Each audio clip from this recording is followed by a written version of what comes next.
This book's called Annie and Snowball and the Magical House by Cynthia Ryland.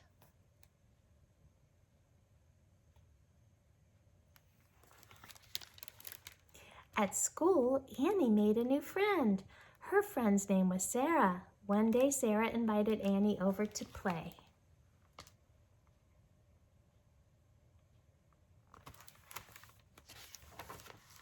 Sarah said that Annie could even bring her bunny Snowball. After school, Annie asked her dad if she could play at Sarah's house. "Sure," said her dad, and he drove her there.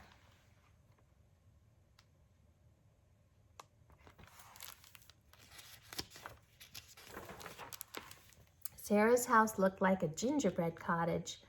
"Wow," said Annie, "I like Sarah's house." "I bet someone bakes a lot of cookies here," said Annie's dad.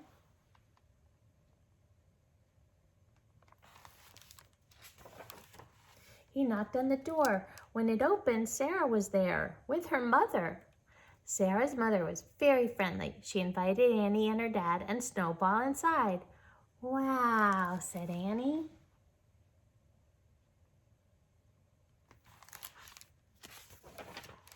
Sarah's house was just full of frilly things, and frilly things were Annie's favorite things.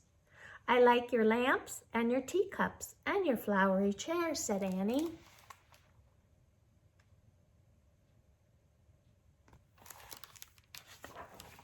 "Thank you," said Sarah's mother with a smile. "Sarah and I enjoy being dainty."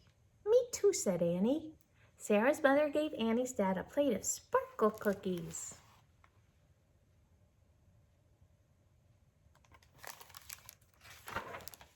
She told him she would bring Annie home in time for dinner. Annie's dad was very happy with his cookies. When he left, Annie said to Sarah, "So what shall we do now?" Sarah smiled. "I have an idea," she said.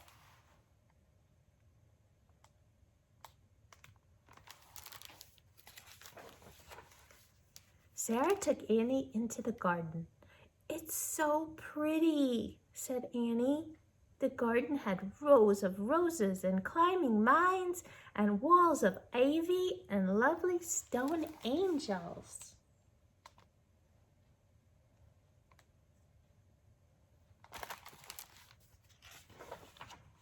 "Would you like to make a fairy house?" asked Sarah. "I love it here," said Annie.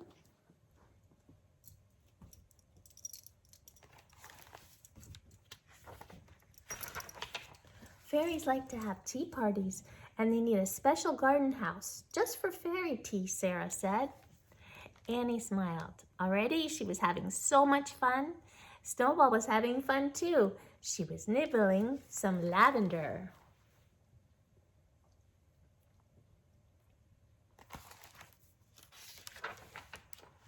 Sarah and Annie searched for a perfect spot for fairy tea. They found one under the large green leaves of a hosta plant. "It's perfect," said Sarah.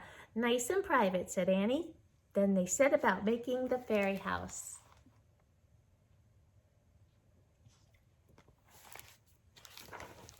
Annie found pieces of walnut shells the squirrels had left behind.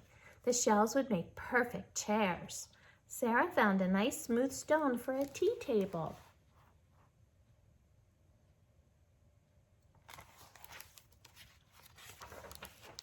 Together they made walls from small rocks, and they placed rose petals on top to make them pretty. The girls found small red berries and tiny green pebbles and little bits of violet.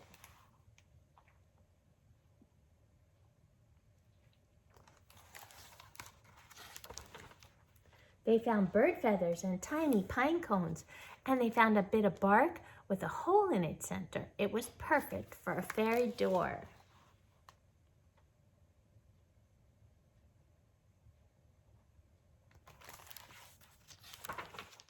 The fairy house looked magical. Annie and Sarah were proud.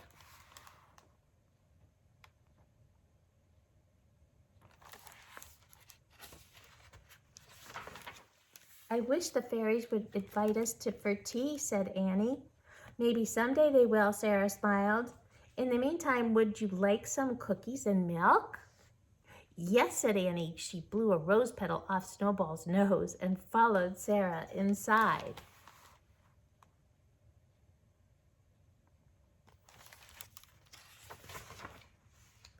When Annie arrived home, she had a frilly hanky that Sarah's mother had given her and a handful of radishes for Snowball.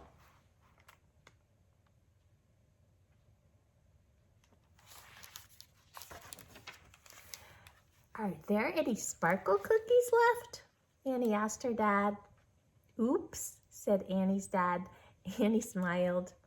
That's okay, she said. I already had cookies and milk. Me too, said Annie's dad, smiling back. Did you have fun at Sarah's house? He asked.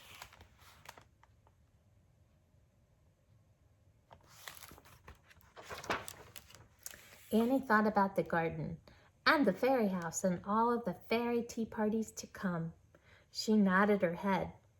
Yes, she said, it was magical.